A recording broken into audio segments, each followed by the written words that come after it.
nous allons commencer avec ce sujet. J'ai assisté à une scène ce matin. Abbas, c'était vraiment, excusez-moi, dégueulasse. Quelqu'un, un corps habillé qui était en treillis, qui a violé un feu, il a failli percuter un zème. On était tous arrêtés au feu tricolore et lui, d'un seul coup, il est parti. L'autre traversait. Celui-là même qui est censé réguler la circulation, c'est lui qui viole le feu et a fallu tuer quelqu'un, si on peut le dire ainsi. Oui, c'est ce qu'on dit. C'est pas parce qu'on est un corps habillé et qu'on se... Je précise, peut-être qu'ils vont après nous interpeller, c'était au niveau de Agué-Acier, au niveau de 6h20 comme ça. Je venais au boulot, on était tous arrêtés quand il est passé à une vive allure. Il n'y avait pas de force de l'ordre là-bas? Non, à ce niveau, il n'y a personne pour assurer la régulation. Le feu était au rouge, on était tous arrêtés et lui, il est passé. C'est ça qu'on appelle l'incivisme. C'est ça que je viens de dire, c'est pas parce qu'on est corps habillé et qu'on a le droit de faire ce qu'on veut. Le corps habillé n'a pas un laissez-passer lorsqu'il y a un feu rouge. Tout le monde doit respecter. Même les voitures de police qui passent, qui ne sont pas en mission, quand il y a un feu rouge, les voitures s'arrêtent, les voitures militaires s'arrêtent, les véhicules de police s'arrêtent. C'est en cas d'urgence. S'il conduit une délégation, on met les gyrophares, les motards devant et ça passe. Mais s'il y a feu rouge qui est allumé, comme tout citoyen, tout usager de la route, tout le monde doit le respecter. Donc c'est une violation flagrante de la loi. Si c'est que vous avez relevé le numéro de ce soldat... Il avait tellement filé que je n'ai pas pu. Si vous avez relevé ça, parce qu'on pouvait même envoyer à ces autorités pour qu'ils puissent être sanctionnés ou servir d'exemple aux autres, parce que ce n'est pas normal que quand un feu rouge arrive, tout le monde s'est arrêté. C'est de ça que nous parlons tout le temps. Il vaut mieux perdre quelques secondes que d'aller perdre beaucoup de temps ou bien perdre sa vie même, ou aller rester à l'hôpital pendant des heures, ou si toi tu es évité, il y a l'autre que tu voulais cogner, qui va faire un accident. Donc ce n'est pas normal. On parle du respect du code de la route. Ce code de la route doit être respecté par tous. Et ce code de la route, les feux rouges sont une institution du code de la route pour que tout le monde puisse respecter. Quand ça s'allume au rouge, c'est que je dois laisser le passage à d'autres. Au vert, je passe. C'est pour cela souvent on condamne les conducteurs de taxi moto qui viennent, vous êtes garés, viennent violer le feu rouge. Peut-être que quand il a fait ça, quelqu'un d'autre qui est aussi sur sa moto, il va dire que ça c'est un homme de la loi qui a violé, lui aussi il va le suivre. Et ça va créer un désordre. Si c'est que tu avais pu relever son numéro, on devait le communiquer publiquement ici et tout le monde saura ce qu'il faut en faire. Alors, Tchabouré. Non, je crois que sur ce fait, Anita, moi je pense que il y a 3 points sur lesquels moi je voudrais qu'on puisse s'appesantir par rapport à la situation. Pour dire que ce fait n'est pas le premier. Pour dire que ce sont des situations qui sont légion. C'est-à-dire qu'on vit ça tous les jours. Peut-être c'est à Gossier ici. Sur d'autres rues, sur d'autres routes, dans d'autres quartiers, ça se passe chaque jour que Dieu fait. Ça, c'est le premier point. Le second point, c'est pour dire que l'incivisme, ce n'est pas seulement au niveau des civils. Il faudrait le relever. L'incivisme, ce n'est pas que seulement au sein des populations civiles. Au sein de nos corps habillés, il y a également des gens qui ont la loi. Les gens qui sont imbus de l'incivisme. Le troisième point, c'est pour dire que, en toute honnêteté, et il faudrait quand même qu'on puisse faire la distinction. Je ne sais pas si vous avez pu remarquer, c'est quelle force de l'ordre s'agit-il? Était-il? Il faut avouer que moi, je ne les maîtrise pas, mais c'était quelqu'un qui était en treillis vert. Il avait sa Voilà, je ne voudrais pas. Pourquoi je parle de cela? moto Apache, il avait ça. Pourquoi je voudrais ça? Parce qu'il faut qu'on fasse la distinction pour ne pas mélanger. Il y a les forces de police et la gendarmerie, les forces de la gendarmerie qui sont les paramilitaires, hein, et également il y a des militaires qui sont là. Ça doit être un militaire ou un gendarme. Voilà. Quand on parle de corps habillé, souvent en bleu. Souvent, quand on parle de corps habillé, il ne faudrait pas qu'on globalise, on mette tout dans le même panier. Mais toujours est-il que, quel que soit le corps habillé, il est censé quand même respecter la loi. Et ça doit commencer par lui, il doit servir d'exemple en réalité. Donc, les 3 points, je voudrais qu'on puisse les relever pour que ceux qui nous écoutent en ce moment, pour que ceux qui nous suivent également en ce moment, les autorités qui sont en charge des départements qui sont en lien avec ces corps habillés, puissent quand même se saisir pour voir qu'est-ce qu'il y a lieu de faire. On peut quand même initier la notion du civisme au sein des corps habillés. C'est important. Entre-temps, nous, on en avait fait et on continue d'ailleurs par le faire dans nos colonnes. Je pense que c'est important de le préciser.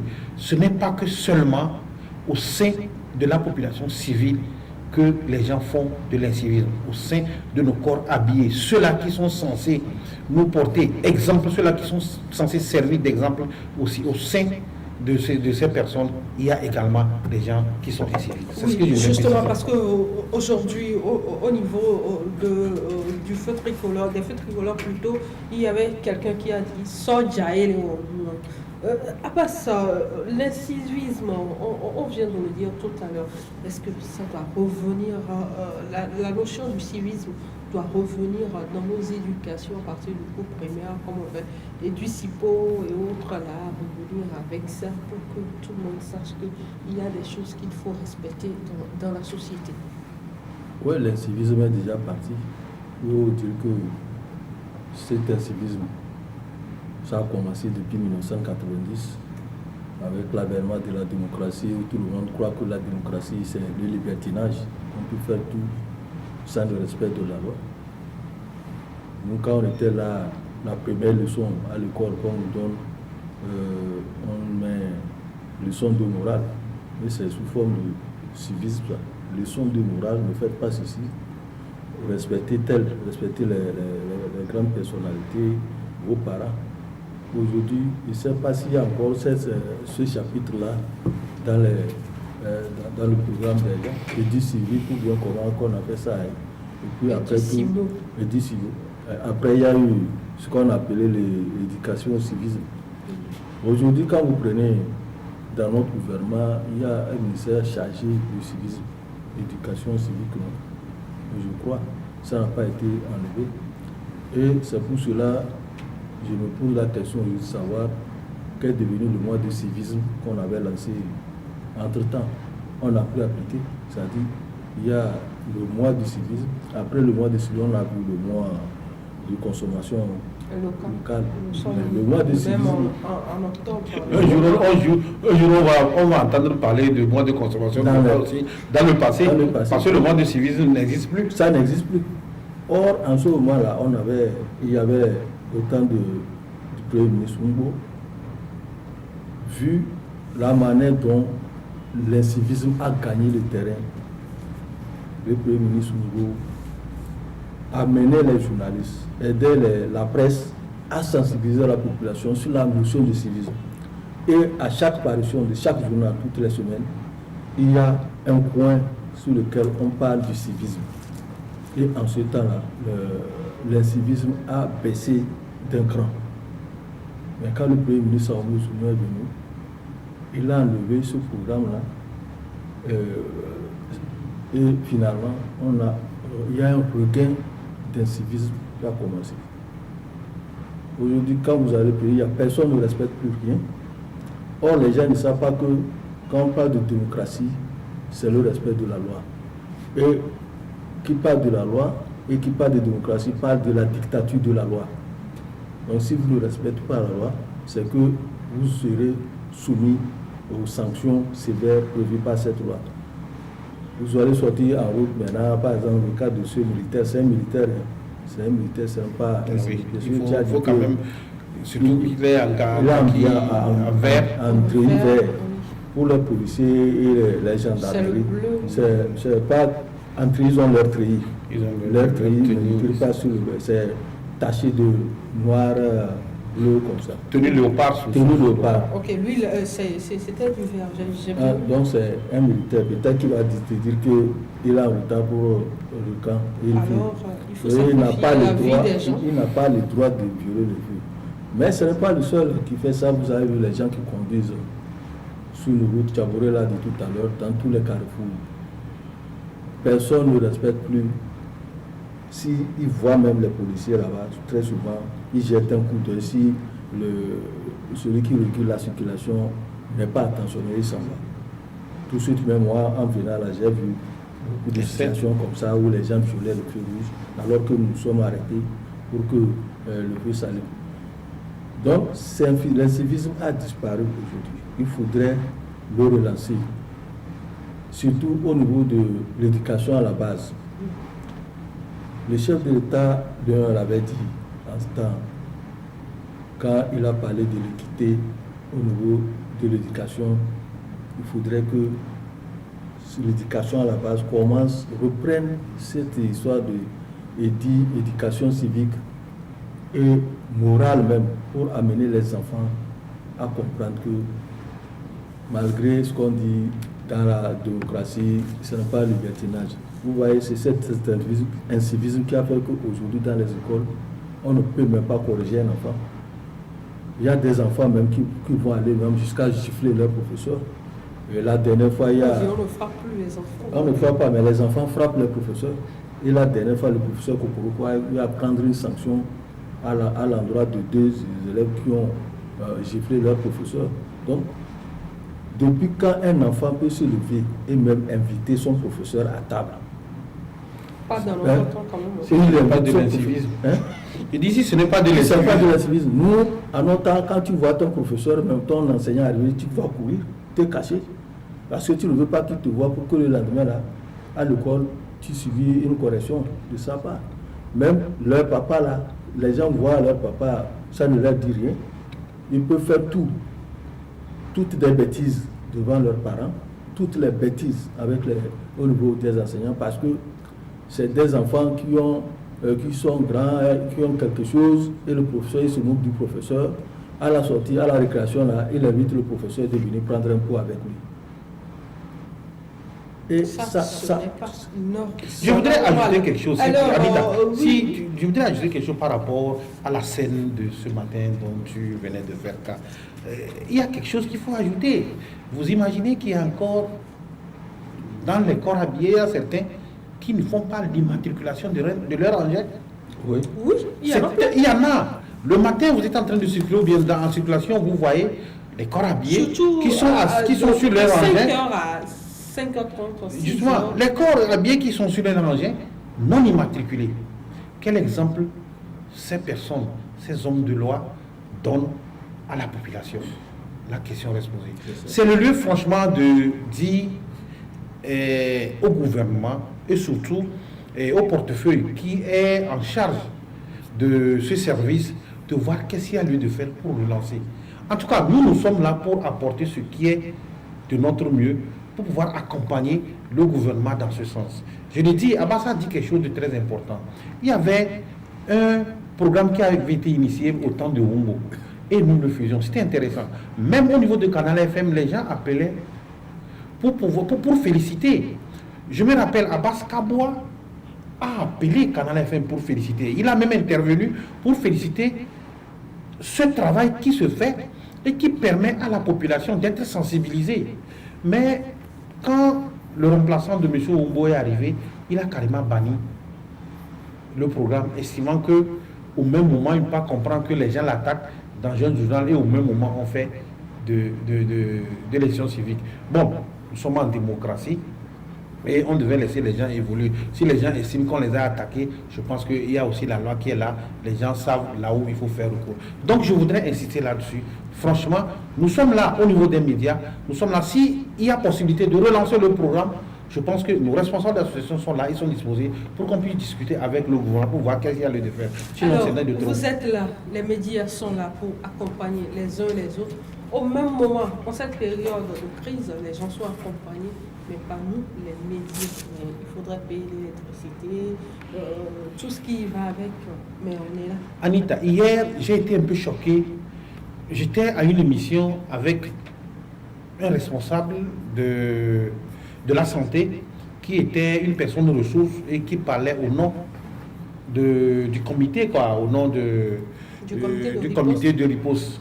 Donc, c'est une dame, elle disait que ils sont en train de faire un plaidoyer pour pouvoir résoudre un certain nombre de problèmes qui sont survenus.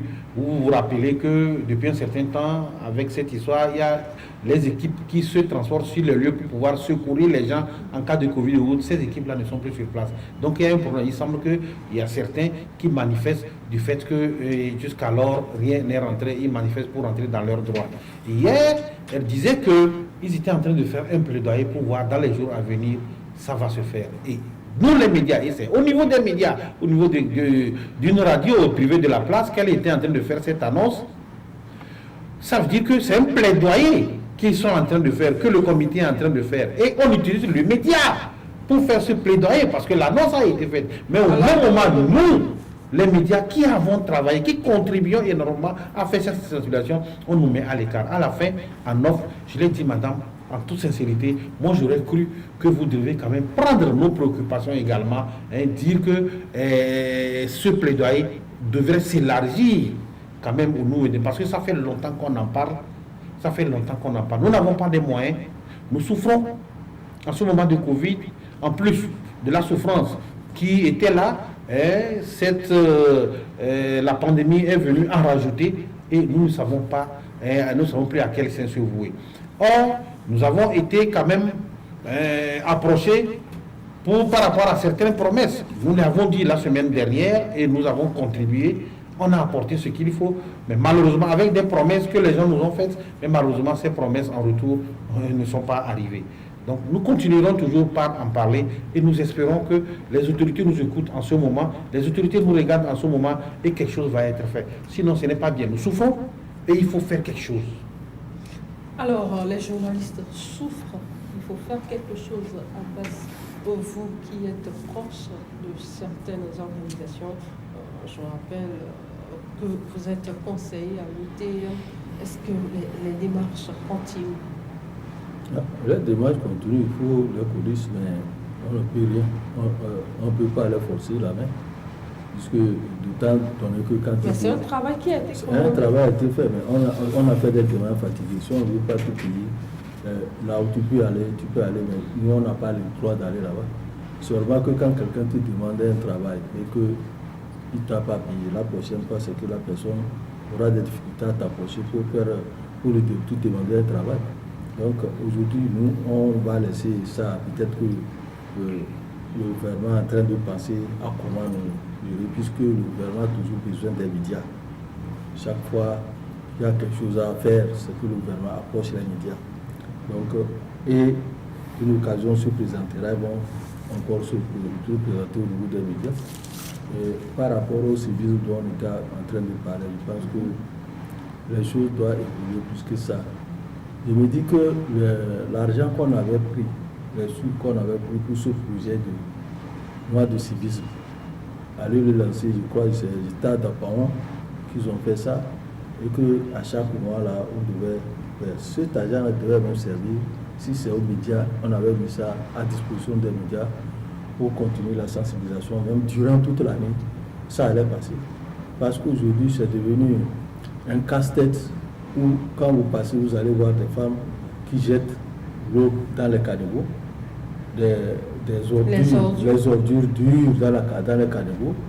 Les femmes, quand elles finissent de faire la cuisine, on vient vers ça sur la voie publique, ce qui n'est pas normal. Et tout ça, c'est un désordre qui est là. Et actuellement, ça s'accentue. Même avec les nouvelles routes qu'on est en train de nous faire, les caniveaux sont là. Et ces caniveaux, c'est pour permettre à nous de... Oui. C'est pour permettre à l'eau de circuler régulièrement, normalement. Mais vous allez voir, parce que les gens viennent jeter leurs ordures dans ces caniveaux. Et quand il pleut un peu, là, c'est les inondations. Et on accuse le gouvernement que c'est le gouvernement qui n'a pas fait, alors que ça dépendait de notre incivisme. Si on ne se comportait pas ainsi, c'est parce que le gouvernement a vu qu'il y a trop de problèmes qui font qu'il y a des inondations. La ville était mal construite et aujourd'hui, avec les nouvelles constructions, les nouveaux traçages de route, on voit qu'à chaque fois qu'on le fait, c'est les caniveaux. Mais on privilégie beaucoup plus les caniveaux pour permettre à l'eau de circuler librement. Mais les gens ne comprennent pas. C'est l'incivisme. Si c'est qu'on nous a permis de le faire, on avait laissé cette histoire de mois de civisme et on prenait en compte les médias comme le faisait l'ancien Premier ministre Ngbo. Dans sa logique, je suis persuadé que jusqu'à ce jour-là, on aurait en fini avec cette histoire d'incivisme que nous sommes en train de... Alors, résumé, il faudrait permettre aux médias de faire leur travail pour sensibiliser plus la population. Autre sujet dans cette émission, lundi, on a vécu 6 heures d'horloge sans Facebook, WhatsApp, Instagram. Tchagouré, est-ce qu'au jour d'aujourd'hui, avec tout ce que chacun d'entre nous avait vécu, est-ce qu'on peut vivre aujourd'hui sans réseaux sociaux? C'est impossible. C'est impossible, Anita. Il faut vivre avec son temps. C'est ce qu'il faut comprendre. Vous vous rappelez, au temps de nos parents, il n'y avait pas eu de réseaux sociaux, il n'y avait rien. Mais ils ont vécu avec leur temps, avec les moyens qui étaient. Et ils ont vécu paisiblement.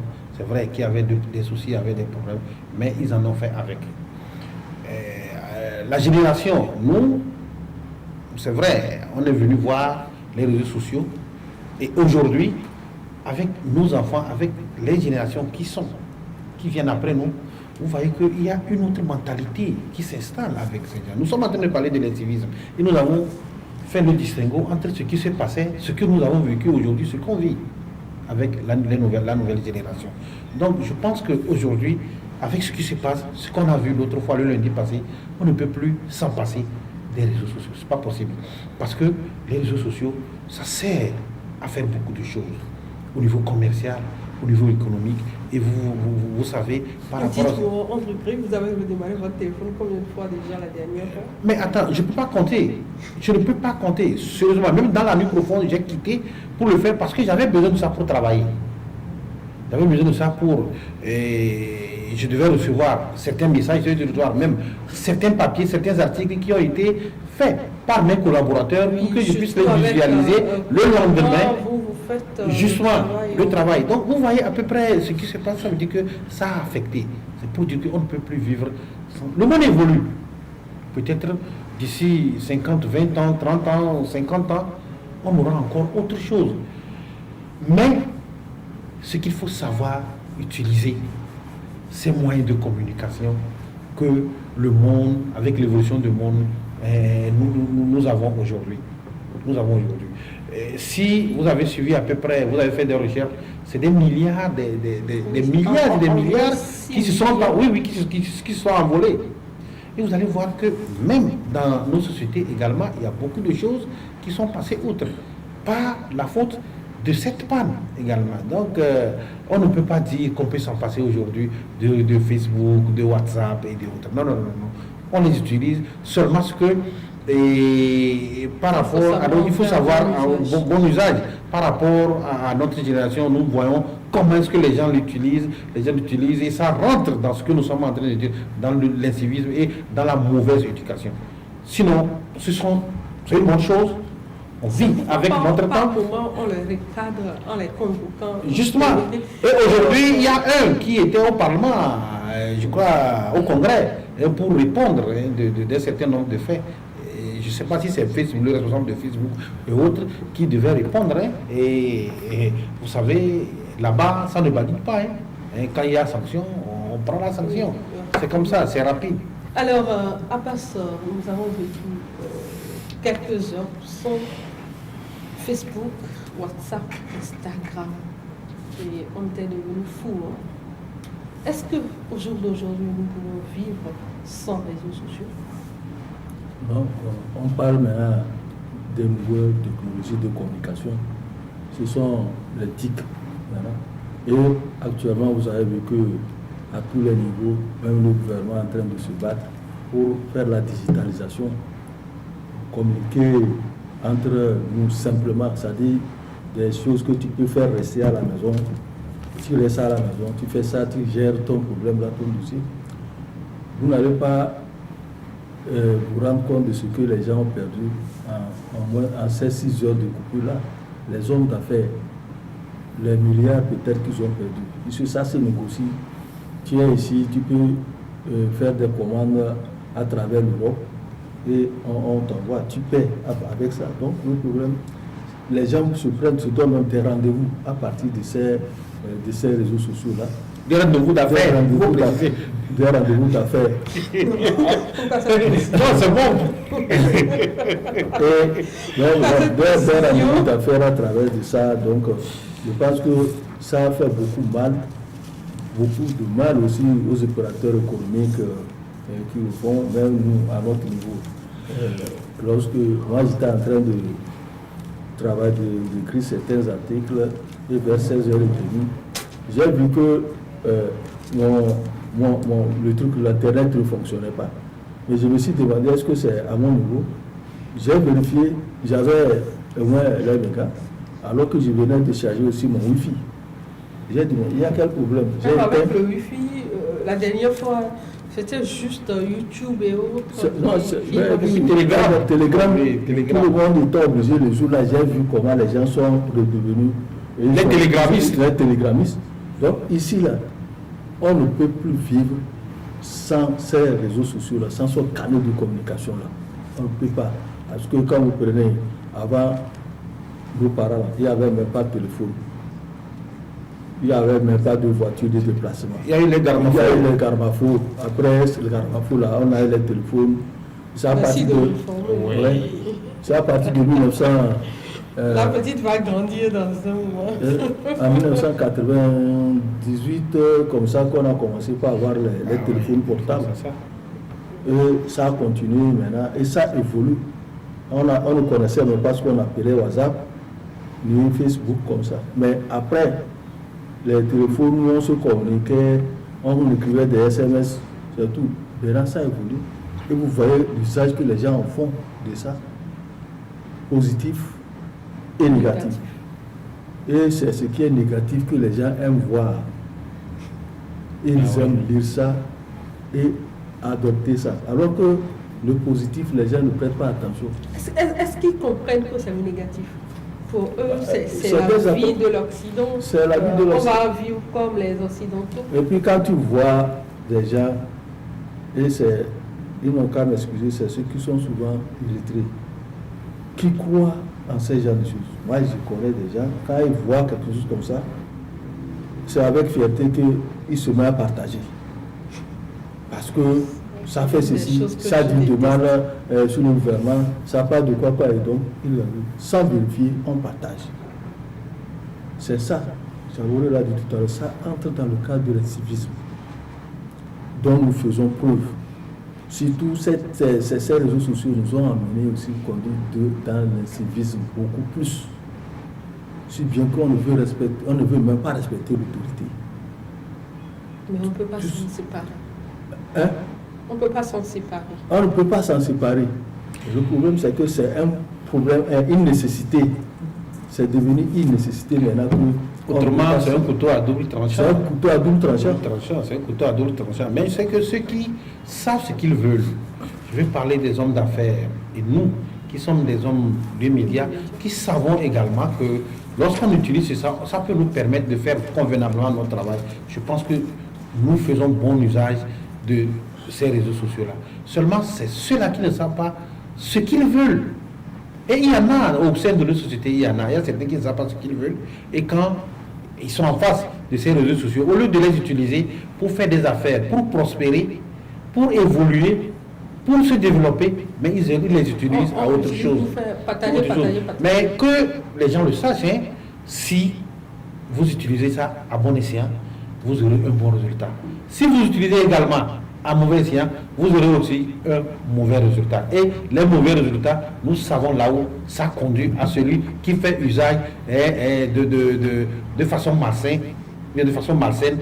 ces réseaux sociaux. Ça vous conduit soit à la prison, ça vous conduit soit devant un procureur, ça vous conduit, en tout cas, tout le monde sait là où ça conduit. Donc bon, je préfère que à travers ces réseaux sociaux qu'on puisse en faire bon usage et au bout qu'on ait de bons résultats et espérer que ça vous conduise sur la voie du développement, sur la voie de la prospérité. Alors, Tchaboré, on continue cette émission avec la revue des titres. Je rappelle que le Messager est dans les kiosques depuis hier au prix de 250 francs seulement. Merci pour cette précision, c'est important. Comme il aime le dire. Alors, on peut lire à la une du Messager: Code électoral, décentralisation, exercice de liberté. Ce qui a changé. Alors, Tchaboré, qu'est-ce qui a changé? Nous sommes... Oui, il y a beaucoup de choses qui ont changé lors de ce vote, avec le vote de ces 3 projets de loi que le gouvernement a envoyé à l'Assemblée le vendredi dernier. Je crois que c'est le vendredi dernier que, oui, en séance plénière, il y a eu ce vote. Premièrement, c'était la loi sur le code électoral. Vous savez que la SNAP a travaillé pendant plus de 6 mois. La SNAP, c'est la concertation avec les acteurs politiques pour pouvoir voir qu'est-ce qu'il y a lieu de faire. Oui, qu'est-ce qu'il y a lieu de faire pour améliorer les conditions d'organisation d'élections dans notre pays. Donc sur ce point, nous savons qu'il y a au total 47 lois qui ont été votées par rapport au code électoral. 47 lois, et il y a 4 qui ont été rajoutées, c'est-à-dire 47 ont été touchées et 4 ont été rajoutées. Tout ça là, c'est pour faire quoi? C'est pour permettre quand même la transparence des élections. Parce que depuis un certain temps, vous savez, ce qui fait problème au niveau des acteurs politiques, au niveau de la vie politique, c'est la transparence. Comment faire en sorte que lorsque les résultats qui sont sortis des urnes, que ce soit ces résultats-là qui soient proclamés et éviter qu'il y ait de nombreuses contestations. Donc, je pense que la SNAP a travaillé, elle a fait des propositions, le gouvernement a tenu compte de ces propositions et le gouvernement a envoyé ces propositions à l'Assemblée nationale qui ont été votées. Et c'est ce qui est intéressant. Désormais, il y a une amélioration. Ce n'est plus seulement aux responsables de la CENI de voir la transparence des élections. Il y a les CELI et il y a une organisation parfaite qui est faite. Et nous espérons que cela va quand même combler les attentes des acteurs politiques pour que les élections qui sont annoncées avec les régionales, pour que chacun puisse trouver son compte et qu'on évite des contestations inutiles. Le deuxième projet de loi concerne la décentralisation. Vous savez, avec l'expérience que nous sommes en train de vivre, on a beaucoup de difficultés. Les conseillers qui sont élus, les maires qui sont élus, qui ne savent pas comment est-ce qu'il faut travailler. Et ce qui est intéressant au niveau de ce projet de loi, c'est le fait de créer une agence qui va se charger de former les conseillers pour leur dire qu'est-ce qu'il y a lieu de faire sur le terrain. Ça, il le faut. Il y a tout un mélange et nous avons vu le ministre de l'administration territoriale était obligé de prendre des communiqués sur des communiqués et entre-temps, il y avait un mélange, une mauvaise interprétation et les lois s'intermêlent, s'interpénètrent, on ne sait pas qui fait quoi et qui fait. Donc, avec cette agence, je pense que la formation qui va être faite à l'endroit de ces conseillers, les gens vont quand même grandir. Comme je l'ai dit, nous sommes dans une expérience et il faut continuer quand même à former les gens pour que l'expérience, à travers cette expérience, qu'on puisse quand même acquérir les notions qui vont permettre d'enraciner la décentralisation. Le troisième projet de loi également concerne la loi sur les libertés de manifestation. Vous savez, la loi qu'on a appelée la loi Bodiona, je crois que c'est la loi du 16 mai 2013 ou bien 2012, 2012 ou bien 2013. 2013. Donc, cette loi, les gens ont estimé quand même que c'était un peu conseillé, il fallait quand même voir qu'est-ce qu'il y a lieu de faire pour permettre les manifestations, les libertés de s'exercer dans notre pays. Ça, c'est la démocratie qu'on veut faire avancer comme ça. Vous n'êtes pas sans savoir que l'autre fois, lorsqu'il s'agit de l'examen universel au niveau des droits de l'homme, la question avait été posée et il avait été recommandé au gouvernement de voir qu'est-ce qu'il y a lieu de faire pour alléger, revoir un peu cette loi. Donc, cette loi également a été revue. Désormais, pour que les manifestations soient d'une manière ou d'une autre, non encadrées, l'heure également, on a revu. Désormais, on peut faire les manifestations de 8h à 17h. Donc, voilà les retouches qui ont été faites par rapport à ces 3 projets de loi. Et en tout et pour tout, je pense que c'est bien pour notre démocratie en construction. Et ce qui a été intéressant, c'est que le gouvernement a écouté les acteurs politiques, bien que cela ne peut satisfaire tout le monde, parce que nous sommes en politique et il faut s'attendre que les choses qui vont être posées ne vont satisfaire pas totalement à tout le monde. On a vu, vous venez de le dire, qu'il y a eu certains qui ont pris la porte à la dernière minute. Bon, ça c'est leur choix, c'est leur démocratie, il faut respecter. Mais toujours est-il que les propositions que certains avaient été faites, parce que nous avons eu à approcher certains élus du peuple, ces propositions ont été prises en compte. Et nous espérons que ça va faire quand même avancer notre démocratie. Voilà ce qui est dans cet article que nous avons pris le temps de lire. C'est à la page 3. À la page 3, que nous avons pris le temps de faire. Journal, mais les gens peuvent chercher. À lire, oui, à lire également sur notre site internet. Le site, oui, le site. Oui, www.lemessager-actu.com. Le tiret de 6 hein. Alors, ça, c'est gratuit. C'est gratuit. Les gens peuvent aller, vous allez lire ça. Mais l'essentiel, c'est d'aller acheter le journal. Le journal. Dans les kiosques, c'est à 250 €. Et si les gens ont le journal, ils peuvent savoir tout ce qui a été dit par rapport à toutes les lois, sur les changements qu'il y a eu. J'ai mis tous ces changements-là dans cet article. Alors, Abbas, démocratie, malgré que les gens aient quitté la table de discussion, il y a plusieurs revendications ou bien propositions qui ont été prises en compte en matière de décentralisation surtout. Ouais, nous l'avons dit ici en temps, on dit que tout ce qui s'est passé au CNAP, c'est des propositions que les uns et les autres sont appelés à faire. Ce n'est pas transformé en texte, ce n'est pas une obligation. On ne va pas obliger les gens sur ce que la CNAP va prendre comme résolution là-bas. C'est des recommandations. Et vous avez vu qu'à la fin, les conclusions des travaux ont été remises au gouvernement.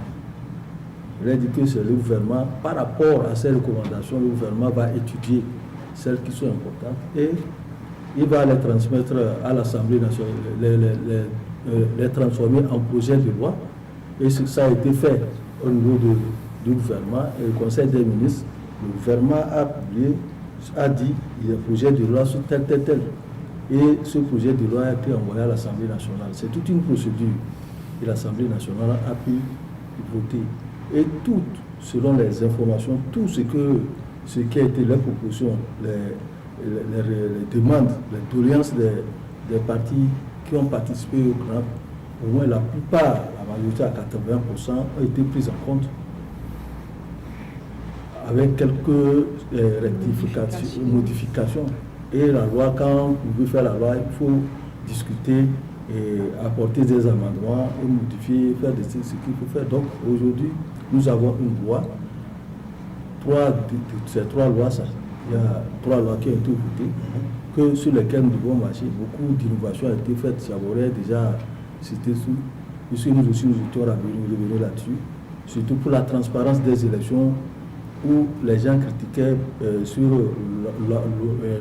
la signature, l'authentification des bulletins, où il faut signer les procès-verbaux. Non, sur la carte biométrique. Oui. On va faire des appositions et puis après l'apposition des hologrammes, il y aura 2 signatures pour authentifier la carte d'électeur. Donc aujourd'hui, il n'y a pas de problème. Par rapport aux manifestations, vous avez vu, ils ont demandé que ça soit arrangé jusqu'à 20h, mais le gouvernement a un souci de la sécurité des gens, puisque quand vous commencez la marche de 8h, la manifestation de 8h jusqu'à 17h, c'est bon. Est-ce qu'il faut un temps long pour pouvoir avoir droit à ces réclamations? Même 2 heures de marche suffisent. Et c'est pour la sécurité des gens que le gouvernement dit, ça s'arrête à 17h. Le temps pour les uns et les autres, ceux qui viennent de loin, de quitter leur service et rentrer chez eux. Ceux-là qui ont fait la manifestation, ils rentrent également chez eux jusqu'à 18h, 19h, tout le monde est chez lui. Parce que tu ne peux pas quitter une manifestation la nuit, à 20h, en rentrant, si quelque chose t'arrivait. La visibilité aussi. La les visibilité. forces de l'ordre sont là, ils sont là pour encadrer. Si les forces de l'ordre, il faut quand même qu'ils aient quand même le temps nécessaire, que ce ne soit pas dans la nuit que les forces de l'ordre arrivent à encadrer les manifestants. Donc tout ça là, moi je pense que c'est de bonne guerre, comme Abbas venait de le dire, hein. C'est tout à fait normal et c'est bien. Il faudrait que les gens acceptent. La démocratie, c'est une œuvre de longue haleine. Abbas, si tu m'excuses, c'est une œuvre de longue haleine. Les États-Unis, la France et autres. Abbas, il est juriste. Oui, oui, que nous prenons aujourd'hui. C'est que la démocratie. C'est ça que nous prenons aujourd'hui comme des références en matière d'avancement sur les avancées de la démocratie. Ces pays ne sont pas partis ex nihilo. C'est-à-dire qu'ils ont eu des problèmes, ils ont travaillé dans ce sens, et jusqu'à arriver là où ils sont. Bien que ce n'est pas encore parfait à leur niveau. Donc, c'est comme ça que nous allons faire. Aujourd'hui, ce qui a été fait le vendredi dernier, ça c'est un pas. Il faut qu'on accepte que d'autres réclamations puissent continuer au niveau des acteurs politiques, s'il y en a, et on continue par améliorer ce qu'il y a lieu de faire. Alors, Abbas, au niveau des manifestations, c'est que je crois que le gouvernement a oublié un point essentiel. Et je suis sûr qu'il va y avoir une modification très prochaine de la loi sur la manifestation. Parce que nous sommes en décentralisation. Le Togo a des communes. Pour avoir maintenant l'autorisation, pour demander une marche, il faut avoir l'autorisation quelque part. Maintenant, nous avons des communes. Par exemple, je prends nous avons dans la préfecture du Golfe, nous avons 7 communes. Est-ce que si la commune Golfe 1 veut manifester, elle peut aller manifester dans la commune Golfe 5? Puisque la commune Golfe 5 protège aussi ses intérêts. La commune Golfe 5 veut de l'argent pour sa commune. Quelqu'un qui est dans la commune Golfe 1 ou bien Golfe 4 va dire que je vais aller faire manifestation dans la commune Golfe 5. Alors que les communes vivent des recettes, des mouvements, des activités. Alors que les activités seront bloquées. Bloquées, ça sera bloqué. Elle va faire quoi? Ou bien les gens vont quitter Agoy 1 ou Agoy 2 pour aller manifester dans la commune Golfe. Alors peut-être que ceux qui avaient fait pour perturber les activités à ce niveau, n'avaient pas pensé à ça. Ils n'ont pas vu ça. C'est un point important parce que aucune commune ne va accepter que quelqu'un vienne perturber ses activités économiques. Et ça peut, c'est pour ça que je dis que ça peut être objet de modification dans les prochains jours. En tout cas, nous sommes dans l'apprentissage démocratique, nous sommes dans la puissance de la décentralisation. Lorsque ça sera installé, ça va se faire. Parce que moi, si je suis maire d'une commune et que je veux que ma commune prospère, je ne vais pas accepter que quelqu'un d'autre vienne manifester dans ma commune pour perturber les activités économiques. Pour bien venir dans ma commune, bloquer la circulation, dire qu'il ne faut pas que les gens travaillent parce que ça, ce n'est pas sa commune, alors que moi je suis maire de cette commune. Alors il faut tenir compte de la décentralisation. Voilà, donc on n'avait pas eu cette idée-là lorsque les gens discutaient au niveau du CNAP. Ils allaient même émettre ça et ça devait être objet de discussion pour voir comment les gens vont prendre. Alors Tchaboy, rapidement, un mot par rapport à ce sujet. Oui, non, ce que Abbas a dit, c'est très important. Peut-être que ça a échappé. Comme je l'ai dit, nous sommes en apprentissage. Peut-être que dans les jours à venir, si le gouvernement trouve nécessaire, il faut revoir. C'est comme la loi sur les libertés. Ça fait la deuxième fois ou bien la troisième fois qu'on la retouche. Donc si le gouvernement trouve nécessaire qu'il faut retoucher et donner plus de pouvoir aux communes, et ça, je crois qu'on va le faire. On est en train d'améliorer. On n'a rien. Je pense qu'il faut se mettre en idée que tout ce qui a été fait par le gouvernement, c'est pour le bien de la population. Il ne faudra pas que les gens pensent qu'un gouvernement a en idée de pouvoir museler ou bien empêcher le développement, empêcher l'épanouissement de sa population. Alors, si ce gouvernement le fait, les membres de ce gouvernement vont diriger qui? Non. Je pense que tout gouvernement veut, ou bien tout membre du gouvernement veut faire bien pour qu'après lui, qu'on puisse parler en bien de lui. C'est vrai, tout le monde ne peut pas faire bien. On n'est pas rectiligne, c'est-à-dire que aucune œuvre n'est parfaite. On peut avoir des trucs, on peut avoir des critiques à l'endroit du gouvernement, mais faisons-le de manière potable pour le bien de notre population et non pour nos intérêts et non pour nos sentiments. C'est comme ce qui s'est passé, entre parenthèses, où les gens ont fait des dons à cette rentrée scolaire, où des partis politiques ont fait des dons, et des partis politiques ont pris soin d'écrire, par exemple, dons unir, les gens trouvent que ce n'est pas nécessaire, que pourquoi on l'a fait. Et moi, j'ai dit, il n'y a d'abord aucune loi qui interdit à ce que les gens écrivent sur les tables bancs, don de tel, ça c'est non. Et puis si tous les partis politiques, on compte combien de partis politiques aujourd'hui au Togo? Il y en a plusieurs. Si tous les partis politiques voudraient le faire, moi je pense que c'est de bonne guerre, parce que ça contribue énormément. À apporter un plus. Et c'est tout. À apporter un plus. Moi, je ne sais pas pourquoi. Eh bien, les gens trouvent que ce que j'ai dit, je suis de unir, ils m'ont connoté. Je suis de unir et ils essaient de plaquer. Est un parti politique du Togo comme tous les autres. Moi, je n'en disconviens même pas. Ils me plaquent et puis ils me mettent sur les réseaux sociaux à côté des tables bancs griffés unis. Mais c'est pour dire quoi? C'est pour dire que tous ceux qui le font, les gens ne savent pas peut-être ce qu'ils font, mais pour leur dire que là où eux ils se cachent, c'est là-bas que nous on doit. Puisque nous savons ceux qui sont derrière tout ça là. Et ça fait rire. Franchement, il faut qu'on sorte. Quand c'est Tchabouré qui justement, je sais. C'est ça. De quoi je parle. Non, c'est pour dire quoi? C'est pour dire qu'il faut qu'on mette en avant le pays et laisser nos sentiments. Mettons en avant le pays, le développement de notre pays. Ça ne sert à rien de se figer sur une personne pour dire que non, tel ne doit pas faire. C'est le Togo qu'il faut voir et non nos intérêts partisans. Alors, on continue avec la une des journaux Le Moyen Libéré qui est dans les kiosques depuis hier aussi au prix de 250 francs. J'ajoute seulement à Vache. Au prix de 250 francs seulement. Le Moyen Libéré qui s'intéresse à l'éducation, harmonisation des curricula et rapport de la rentrée dans les établissements d'enseignement supérieur privé. La circulaire du ministre Iou qui va plonger les universités publiques dans une crise sans précédent. Abbas. Oui, il faut dire que cette harmonisation des curricula, c'est les réformes que le gouvernement a commencé par apporter dans les établissements. Donc, il y a beaucoup de choses qui devaient se faire au niveau des privés et que dans ce sens, en principe, si le Conseil des ministres tenait hier, il devait avoir une loi, un décret qui devait être signé par rapport à ces établissements privés-là pour les réorganiser, quoi. Donc, quand la circulaire du ministère est arrivée, elle a dit les réformes devaient démarrer, l'harmonisation des curricula devait démarrer ce mois d'octobre, puisque c'est en septembre qu'il a écrit ça. Mais il y a eu le réseau des fondateurs des écoles privées qui ont décrit des situations, qui ont fait des propositions. Pour eux, il fallait aller étape par étape. C'est-à-dire que quand subitement on leur demande de reporter la rentrée, c'est qu'il y aura le chômage technique par rapport aux enseignants. Et les élèves, les étudiants qui sont venus s'inscrire de l'extérieur vont avoir des problèmes, ou bien certains vont annuler même les inscriptions pour aller s'inscrire dans d'autres pays voisins.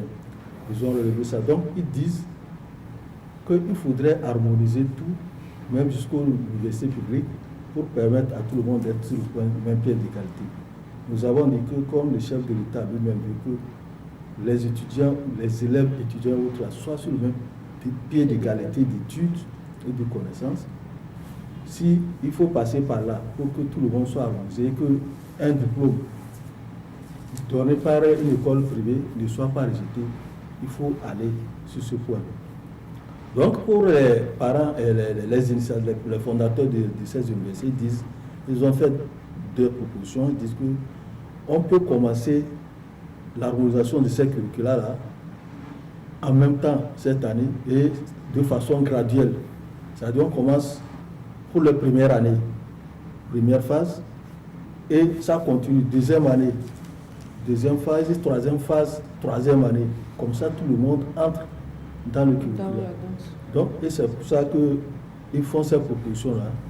Peut-être que le gouvernement, en voulant faire, en prendre ce décret-là, va chercher à voir ces propositions-là et les harmoniser. Parce que quand on dit que les universités publiques reprennent et les universités privées ne reprennent pas, ça cause un peu de préjudice au niveau des étudiants nationaux et étrangers. Donc là, j'ai trouvé que bon, ces propositions-là peuvent passer.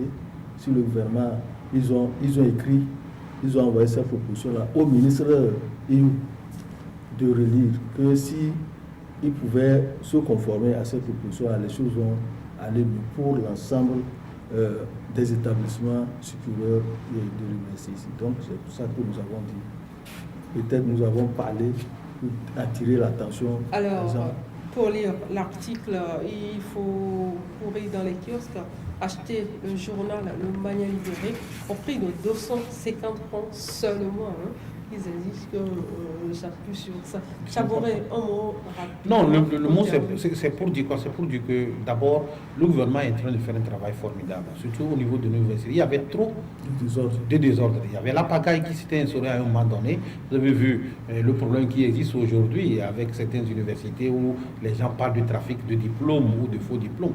Donc, si le gouvernement peut faire ça pour harmoniser, ça va être très bien. J'ai vu une autre circulaire aujourd'hui du ministre Iou qui refutait la responsabilité parce qu'il y avait certains qui sont allés s'inscrire au Canada, qui ont présenté le nom d'une université, comme quoi c'est au Togo qu'ils ont eu le diplôme. Le ministre Iou a répondu à l'université canadienne en question pour dire que le Togo n'a aucune université d'un tel nom.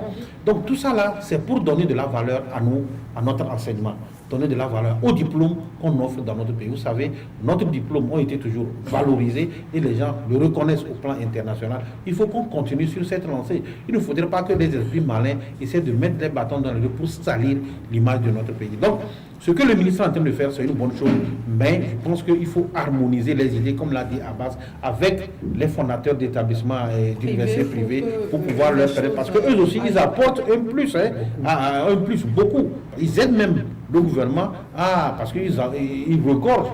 Ils prennent une bonne partie des étudiants qu'ils enseignent et pour pouvoir permettre de désengorger l'université. Merci. Merci à vous, Chaboré, vraiment, directeur de publication du journal Le Messager qui est dans les kiosques depuis hier. Mais il faut dire aux gens, tu as dit tout à l'heure que mon parfum là t'intéressait. Il faut le dire sur les antennes. Dans les coulisses. Non, il faut le dire sur les antennes. De dire ça, non, il faut le dire. Okay. Je fais déjà la publicité pour le parfum parce que si les gens veulent, je suis également un commerçant. Non, après il passe à la direction commerciale, il n'y a pas de souci. Abbas, merci d'avoir fait le déplacement. Chers téléspectateurs, merci à vous tous de nous avoir suivis. On se donne un rendez-vous mardi à partir de 10h. Au revoir.